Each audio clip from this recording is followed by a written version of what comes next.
이 자리에서 강의를 봄에 한번 했었는데 오늘 한번 더 하게 돼서 굉장히 기쁩니다. 마지막 세션이니까 잘 들어주시기 바라고요. 혹시 미리 글로벌 핀테크 동향 중에서 이런 방향 좀 듣고 싶습니다 하시는 부분 있으신가요? 그러면 제가 미리 접수를 해서 듣고 질문을 듣고 발표를 하겠습니다. 혹시 있으신가요? 손 들어서 저한테 질문 한번 해주시면. 없으세요? 네.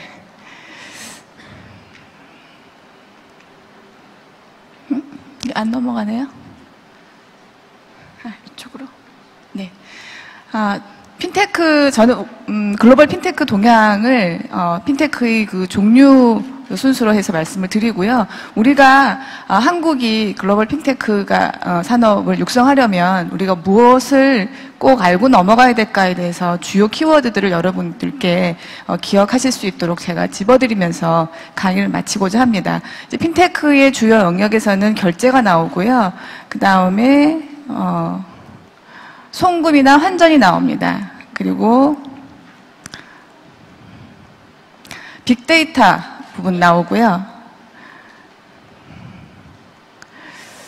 또 P2P 랜딩 많이 요즘에 화두로 나오고 있습니다. 그리고 크라우드 펀딩 이야기가 나옵니다. 그리고 요즘에 한국을 가장 달구고 있는 그 키워드죠. 뱅킹입니다. 그리고 신규 디바이스 부분은 뒷부분이니까 요거는 이제 그래서 결제부터 해서 제가 먼저 간단하게 빨리빨리 말씀을 드리고 다시 여러분 드린 자료에 다 나와 있긴 한데요. 이 화면을 보시면 될 것 같습니다. 한국의 핀테크 영역에서 제일 먼저 이야기가 되었던 부분은 결제에서 공인인증서 이야기, 액티브엑스 이야기가 가장 먼저 나왔던 것 같습니다. 여러분이 잘 인지를 못하실지 모르겠지만 2009년에 이미 우리가 인증이나 아니면 결제 부분에서 대한민국이 우리만의 독특한 영역을 쌓고 있었다라는 것들을 인지하는 그런 계기가 있습니다. 이게 뭐냐면 한국에 아이폰이 상륙을 하자마자 아이폰 안에서는 한국의 그 결제 서비스, 대표적으로 신용카드 결제들이 아이폰에서는 절대 구동되지 않는구나라는 걸 알았고, 왜 그랬지 하고 봤더니, 우리들만의 인증 방식, 우리들만의 그런 결제의 인프라를 갖고 있기 때문에 그것이 아이폰에서는 구동되지 않는다는 걸 알았고, 대한민국 국민들, 소비자들이 모두 다 인터넷 익스플로러 안에서만 생활을 하고 있었다는 것을 그때 깨닫게 됩니다.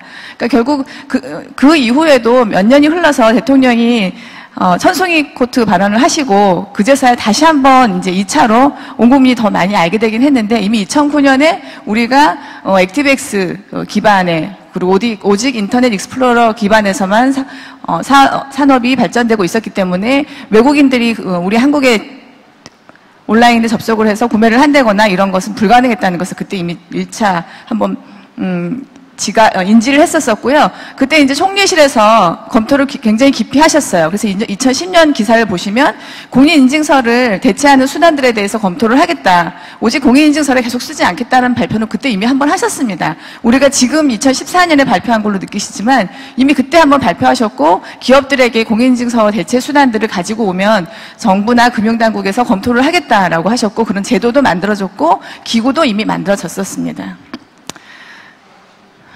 예.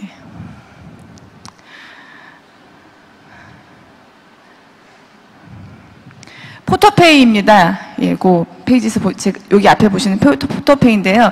여러분이 우버 혹시 타보셨나요?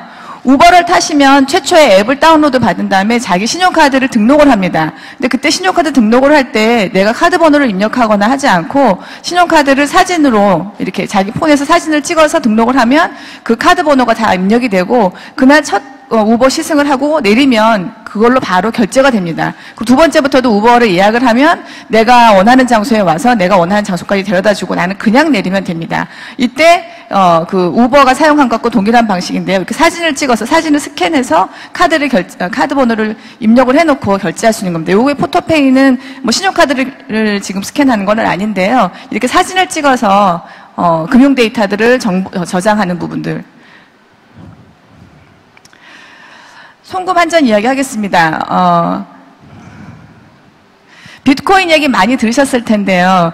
이게 지금 리플이라는 회사에 대해서 제가 정보를 가지고 왔거든요. 이 리플이라는 회사는 자기들만의 그 환율 데이터를 만들어요. XRP라고 하는 것을. 그래서 이 XRP를 기준으로 해서 비트코인, 유로, 그다음에 재팬엔, USD 이런 부분들을 교환을 합니다. 그래서 굉장히 빠르고 신속하게 글로벌 송금을 도와주는 서비스를 하고 있고요. 여러분이 찾아보시면 리플이 한국어로도 서비스를 합니다. 예. 그런데 이제 핀테크에 투자를 하고 있는 그런 금융 당국이라던가 글로벌, 그 다음에 큰 기업들은 이 리플의 서비스에서 XRP라고 하는 이 환율 개념이라던가 원장 시스템들에 대해서 더 많은 관심을 가지고 이 부분을 도입하려고 하는 기업들도 많이 있습니다.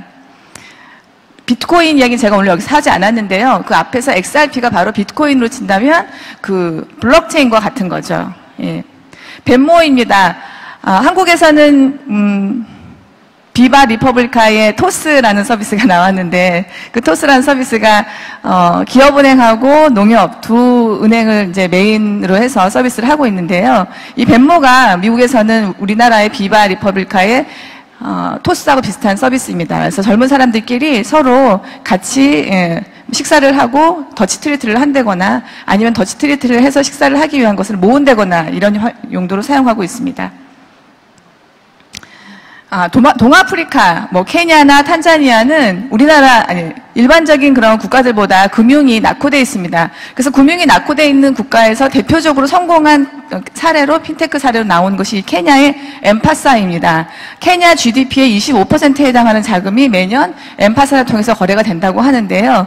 이 엠파사를 실제로 엠파사의 인프라를 제공하고 있는 것은 이동통신사입니다. 그래서 한국에서도 우리가 결제를 할 때 모바일 결제를 많이 하시잖아요. 신용카드 결제도 많이 하지만, 그래서 이 엠파사는 스마트폰을 갖고 있지 않은 그런 후진국가의 소비자들이 엠파사를 통해서 결제를 하는 방법입니다.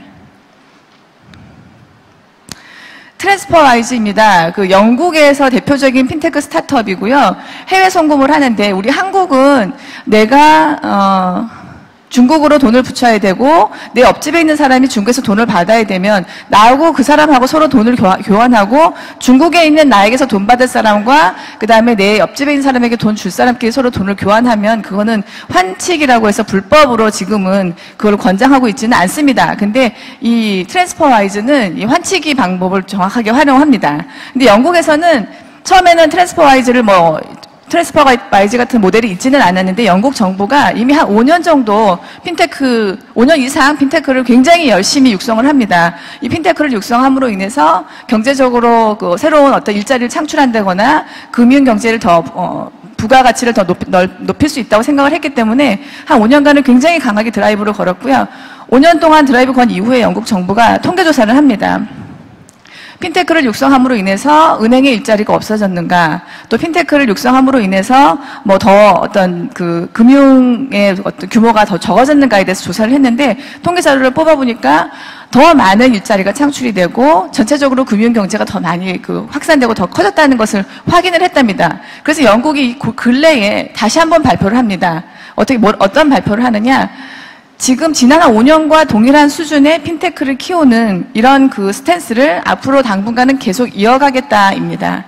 제가 영국의 바클레이라고 하는 아주 큰 은행을 제가 방문한 적이 있습니다. 그래서 그 은행을 가봤더니 그 은행은 조금 떨어진 곳에다가 굉장히 큰 이렇게 지금 우리가 있는 것 같은 이런 큰 공간을 빌려놓고 스타트업들에게 공간을 빌려주고 그 스타트업들이 들어와서 바클레이 은행에서 필요로 하는 그런 API들을 제공하고 그 스타트업들이 핀테크 사업을 할 수 있도록 도와줍니다.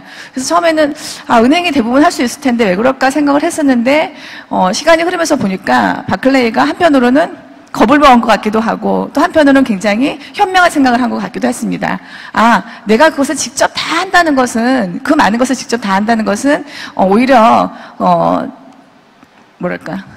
속도가 느려진다거나 아니면 내가 모든 시장을 선점할 수 없기 때문에 우리 은행과 연결된 API를 가지고 가서 다양한 서비스를 만들 수 있는 그런 스타트업을 육성한다 그러면 훨씬 더 많은 나의 어떤 지원자를 만들고 우군을 만들기 때문에 우리 트래픽들을 더 많이 키운다던가 우리 트래픽이 다른 쪽으로 빠져나가는 것을 막을 수 있겠다고 생각했던 것 같아요. 바클레이 CEO가 직접 그 스타트업을 육성하는 장소에 와서 그 스타트업들과 직접 이야기도 하고 또 아이디어를 같이 서로 주고받기도 한다고 합니다.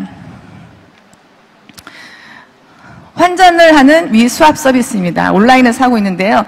한국에서는 환전 업무를 순수하게 오프라인에서만 할 수 있습니다. 그래서 저희 회사 같은 경우도 결제 사업을 17년간 하고 있는데 일단 환전에 다가가기 위해서 오프라인 환전 매장을 하나 만들어 놓고 환전을 시작을 했습니다. 근데 이것이 정말로 온라인에서도 환전으로 이어가질 수 있도록 되기 위해서 많은 규제나 아니면 또 은행권과의 어떤 협업이 빨리 일어나기를 저는 기대하고 있습니다.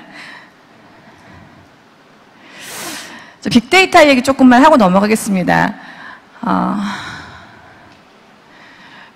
그냥 우리가 DB라고 하잖아요. 우리가 갖고 있는 각종 DB, 개인정보, 뭐 이런 부분들은, 어제까지 우리 매장에 방문한 사람들이 몇 명인가, 그리고 그 다음에 어제까지 방문한 사람들 중에서 남녀 구성 비율이 어떻게 되는가, 이제 이런 부분들이 컴퓨터에 쌓여 있어서 데이터베이스화 되는 것이 DB인 거고요. 근데 그 DB를 활용을 해서 향후에 작년도 크리스마스 때 우리 매장에서 아이스크림 케이크를 산 사람은 모두 몇 명이었고 그 중에서 얼마짜리를 제일 많이 사갔는가, 주로 몇 시대에 제일 많이 팔렸는가에 대한 그 DB를 다시 보고 요번 크리스마스에는 우리가 아이스크림 케이크를 몇 개를 가져다 놓는 것이 맞을 것인가, 또 어떤 아이스크림 케이크를 더 많이 가져다 놓을 것인가를 예측하는 것이 빅데이터라고 보면 될 것 같습니다. 그래서 이 빅데이터 영역에서 우리 한국이 같이 또 좀 하나 알고 넘어가야 될 부분이 있습니다. 우리는 자칫 빅데이터에 대해서 육성을 하거나 아니면 빅데이터를 많이 수집하거나 하는 것은 자연스럽게 그 개인의 정보가 더 많이 노출되거나 리스크에 빠지는 것과 반비례하거나 연결된다고 생각하는 그런 경향이 있는 것 같습니다. 그런데 빅데이터를 많이 쌓고 개인정보를 많이 수집하는 것과 그 다음에 그 정보를 안전하게 관리하는 것은 분명히 별개입니다. 근데 우리가 보면 빅데이터 분석 이야기가 나오거나 하면 개인정보가 항상 꼭 같이 따라 나오거든요. 그래서 그런 부분에 대해서는 우리가 좀 생각을 달리할 필요가 있다, 이런 말씀 드리겠습니다. 어펌 이야기를 조금 하겠습니다. 지금은 알고리즘에 의해서 온라인에서 대출이 이루어지는 TV 광고를 우리가 지금도 이미 보고는 있긴 있는데요. 과거에는, 아니면 아직까지도 우리가 대출을 하려고 하면 어떻게 되나요?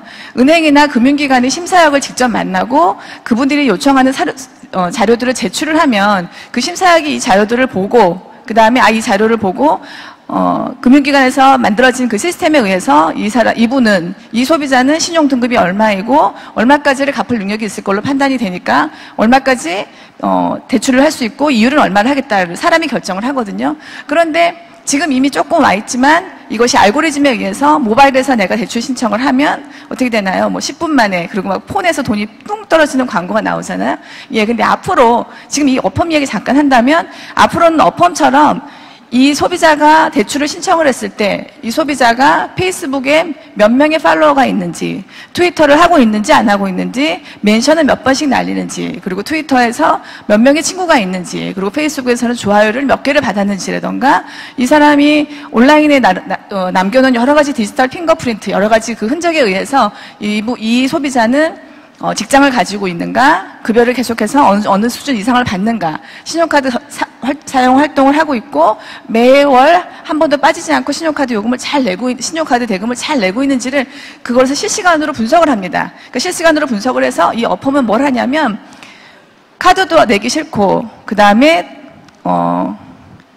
현금도 갖고 있지 않아요. 그러니까 내 계좌에 돈도 없어요. 그런데 내가 오늘 정말로 꼭 사고 싶은 물건이 있어요. 그럼 그때 어펌에게 신청을 합니다. 나는 이 물건을 구매하고 싶은데 어펌이 돈을 대신 내주세요. 그럼 그때 어펌이 돈을 대신 내주는 부분을 알고리즘에 의해서 아니면은 빅데이터에 의해서 실시간으로 체크를 합니다. 이 사람은 나이나 성별이나 직업이나 그동안에 온라인에서 실시간으로 수집한 데이터에 의해서 이 사람은 우리가 이 사람이 원하는 금액들을 대신 내줘도 앞으로 10달 동안에 우리가 대신 내준 이분의 차값을 10달 동안 나눠서 낼 수 있겠구나, 안 되는구나를 실시간으로 판단을 하는 거죠. 그래서 그렇게 어펌이 판단을 한 이후에 대신 차값을 내주거나, 대신 침대 가격을 내주거나, 옷값을 내주는 겁니다. 만약에 어펌이 빅데이터 분석을 할 수 없다던가, 만약 이 사람에 대한 신용을 꼭 만나서 측정할 수밖에 없다면 이 사업을 할 수도 없었을 거고, 또 만약에 이 사업이 시작된다 하더라도 돈을 대신 내준 족족이 다 디폴트가 나면, 그러니까 부도가 나버리면 어펌이 망했겠죠. 근데 어펌은 그런 기술을 갖고 있는 것 같습니다. 앞으로는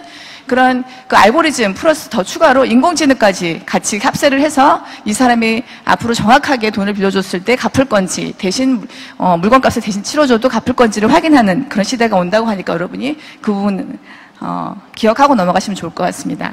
기업에게 돈을 빌려주는 부분도 마찬가지고요. 온라인 주식관리회사, 증권회사이고요. 주식중개와 연결한 소셜 기반 주식관리 회사입니다. 링크드인이나 페이북에 연결된 사람들이 주식운영 빅데이터를 분석하고 있고, 유명 투자자의 주식운영 방법을 카피할 수 있도록 정보를 제공합니다. 한국에도 이미 주식 관련된 정보를 제공하고 있는 그런 핀테크 스타트업이 있습니다. 근데 그 핀테크 스타트업이 국내에 있는 그런 주식 그 정보를 가지고 있는 기관들로부터 정보를 갖고 오기가 굉장히 쉬워야 되는데, 그리고 그다지 비용적으로 부담이 되지 않아야 되는데, 대표적으로 우리가 알고 있는 코스컴 이런 곳에서는 한국 이외에 전 세계 증권 관련된 주식 정보들을 많이 갖고 있더라고요. 그래서 그러면 그런 기업들하고 제휴하면 됐겠구나 했는데, 그 스타트업들의 얘기를 들어봤더니 감당하기 어려운 정도의 높은 비용이어서 포기했다는 얘기를 제가 들었습니다. 예. 뱅크샐러드는 한국의 회사입니다. 예. 신용카드 정보를 뱅크샐러드가 가지고 있다가 내가 뱅크샐러드 앱을 다운받은 다음에 내가 가지고 있는 카드는 이건데요 라고 하고 내 카드에 대한 정보를 제시를 하고 나의 어떤 사용 패턴들을 뱅크샐러드와 같이 공유를 하면 뱅크샐러드에서 당신은 소비자이고 A형의 소비자인데 지금 가지고 계신 그 카드는 아주 적절합니다. 내지는 적절하지 않기 때문에 이 카드로 갈아타세요를 안내를 한다고 합니다. P2B 랜딩 이야기 잠깐 하겠습니다. P2B 랜딩에 대해서 며칠 전에 국내 금융당국에서는 P2P 랜딩은 핀테크 기업이 아니다라고 발표를 하셔서 저도 조금 당황스럽기는 했는데요. 중국은 2014년도에 그 P2P 산업의 그 규모가 한국 2014년도에 그 핀테크 그러니까 P2P 랜딩 기업이 대출해줬던 그 시장의 규모가 2015년 현재까지 대한민국 내에서 일어난 모든 P2P 대출 금액의 합산의 600배 이상의 거래 볼륨이 커졌다고 제가 들었거든요. 자, 그래서 물론 P2P 랜딩에 대해서 육성을 하는 것에 무조건 육성하는 것에서 제가 말씀드리는 건 아니지만 새로운 핀테크의 시장의 진출에 대해서 우리가 너무 우려하는 부분에 대해 우려만 하거나 대신 너무 경계하는 것이 아니라 충분히 그 소수의 시장 진출에 대한 기회를 줌으로 인해서 그것이 사회적으로 어떤 긍정적인 면을 미칠 수 있는지에 대해서 우리가 굉장히 과감하게 그런 기회를 줄 수 있는 그런 어떤 사회적인 합의를 일궈낼 필요는 있다. 이 말씀을 하고 넘어가고 싶습니다. 랜딩클럽이 미국 그 나스닥에 상장할 때 한국의 8%라는 회사는 사이트가 잠시 차단된 같은 날 그런 일이 있었었거든요. 근데 랜딩클럽이 처음에 이런 P2P 대출을 할 때 미국 정부가 처음에는 몰랐는데 어느 날 보니까 랜딩클럽이라는 회사가 이런 일을 하고 있는 거예요. 근데 가만히 봤더니 랜딩클럽이 하는 일을 일반 은행들은 하고 있지 않아요. 그러니까 작은 금액을 빌려주고 중저리로 빌려주고 있는 거는 은행들이 하지 않았습니다. 대신 소비자는 어떻게 되나요? 중저리로 은행에서 빌릴 수 없기 때문에 아주 고리의 이자를 내야 되는 그런 사금융 기관으로 가거나 아니면 돈을 빌리지 못하는 거죠. 그래서 미국 정부가 어떻게 하느냐? 랜딩클럽에게 그러면 잠깐 기다리셔 하고 어떤 특정 quiet period라고 하는 특정 어떤 그런 기간들을 둬요. 그러니까 더 이상 영업을 하지 않고 기다리세요라고 하고 미국 정부가 빨리 P2P 대출 관련된 그런 법안을 육성을 합니다. P2P 대출을 우리가 육성을 아예 해보자. 그래서 법안을 통과시킨 이후에 P2P 랜딩 클럽을 막 밀어줘요. 그래서 그로 인해서 엄청난 일자리 창출과 또 그다음에 그 기업이 커지는 건 물론이고 다른 그런 주변 산업의 어떤 그런 부가가치가 높아짐으로 인해서 랜딩 클럽은 결국은 나스닥에 상장까지 하게 된 거죠. 그래서 우리가 어떤 그 소비자를 보호하는 면, 또 아니면 부정적인 면, 시장에 어떤 부정적인 반응이 오는 부분에서 너무 우려하는 것보다는 새로운 기술이나 새로운 어떤 그 트렌드에 대해서 우리가 과감하게 시도할 수 있도록 그런 스타트업들이 장벽 없이 시장에 진입을 해서 소비자에게 그 기술을 소비자에게 제시할 수 있는 그런 기회를 마련하는 부분하고는 분명히 다른 부분이기 때문에 이런 부분에 대한 사회적 합의 계속 지금도 이미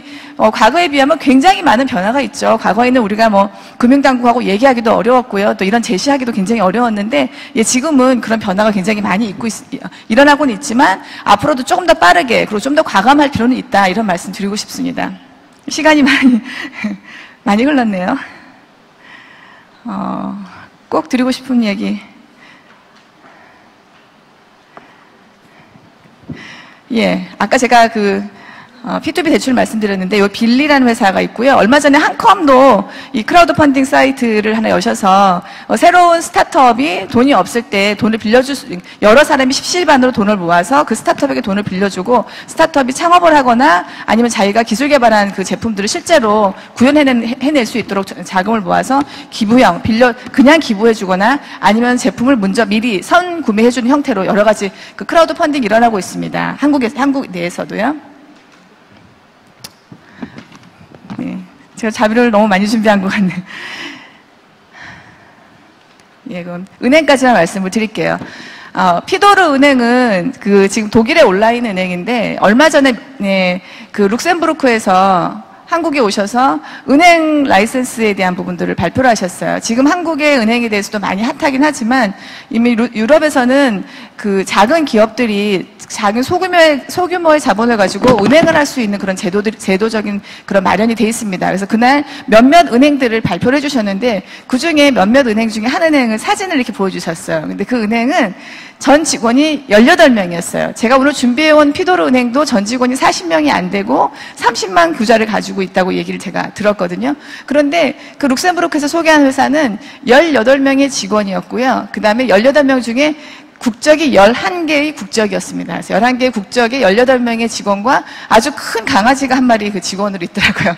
그래서 18명과 한 마리의 강아지가 은행을 하고 있었습니다. 그래서 룩셈부르크에서 굉장히 성공적으로 잘하고 있는 사례를 제가 들었는데 그래서 우리 한국은 또 우리 한국만의 독특한 상황이 있으니까 자본금이라든가 여러 가지 요건을 갖춰야 되겠지만 이렇게 결국은 핀테크의 가장 꽃이라고 볼 수 있는 인터넷 은행이 너무 그 큰 자본이나 아니면 너무 많은 어떤 그런 요건들에 의해서 스타트업이 많이 나오지 못하는 것보다는 좀 더 그 규모에 맞게끔 자산이 만약에 뭐 5억 있다면 5억 내에서의 어떤 인터넷 은행을 해볼 수 있는 그런 형태의 생각은 저는 얼마든지 해볼 수 있다고 생각을 하거든요. 그래서 우리가 좀 더 그 혁신적인 아이디어나 생각을 한다면 우리가 얼마든지 불가능하지 않다. 이런 생각으로 앞으로 좀 더 많은 어떤 과감한 그런 규제 개혁이라던가 변화가 우리 한국에 시도가 되기를 바라고 그것이 곧 또 창조 경제로 연결이 되는 그레이트 코리아가 되는 그런 계기가 되기를 바라겠습니다. 시간이 많이 없어 이 정도까지 제가 발표를 마치고요. 저는 페이게이트의 대표이기도 합니다. 그래서 혹시 여러분이